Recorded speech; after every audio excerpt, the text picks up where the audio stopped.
आइए बंधुओं, आप सभी का स्वागत है। हम लोग क्लास 10th में अध्याय 6 त्रिभुज विषय गणित में देखते हैं कि आज का वीडियो हमारा जो है समरूपता पर बना हुआ है। समरूप सिमिलर क्या है, जाने इसको। वस्तुओं में आकार, शेप इंग्लिश इसका है, वस्तुओं में आकार की समता को समरूपता कहते हैं। वस्तुओं में आकार की समता को समरूपता कहते हैं।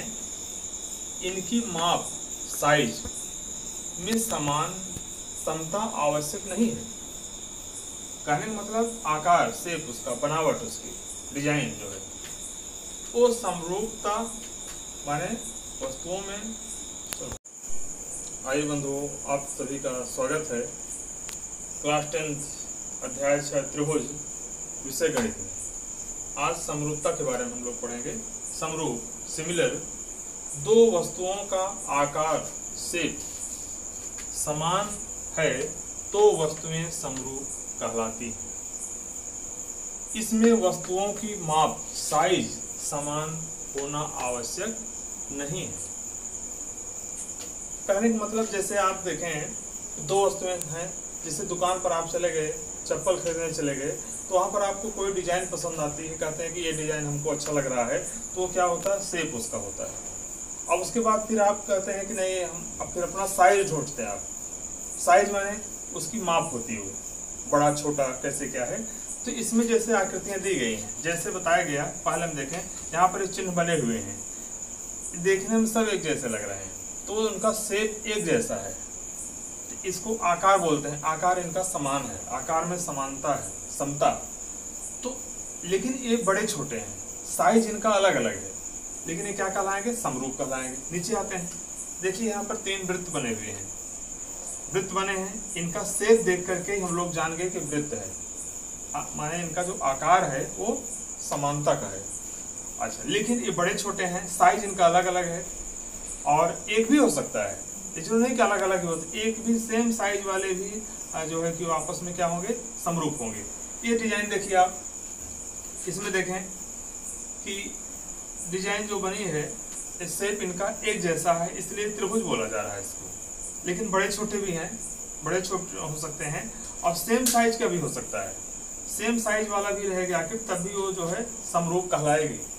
जैसे आप अपना फोटो खिंचाते हैं, पासपोर्ट साइज फोटो खिंचाते हैं, उसको आप बड़ी छोटी करा दें तो वो क्या कहलाएगी, समरूप कहलाएगी। सेम साइज वाली, जैसे पासपोर्ट दुकान पर गए आप फोटो के, उसके बाद आपने कहा 4 फोटो बनाई, चारों फोटो बन गई, सेम साइज की हैं, क्या वो समरूप है? हाँ, समरूप है।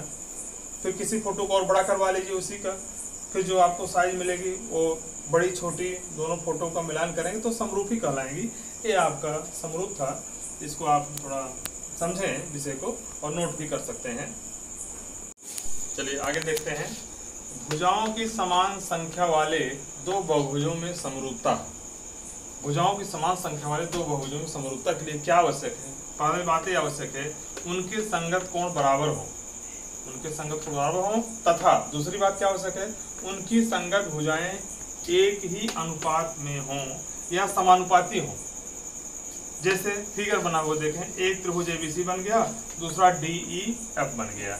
इसमें देखें कोण कैसे बराबर हैं, कोण संकेत देखो बराबर बनाए गए हैं कि कोण A, यहाँ कोण A बराबर क्या बताया गया, कोण D के बताया गया है, कोण मिला।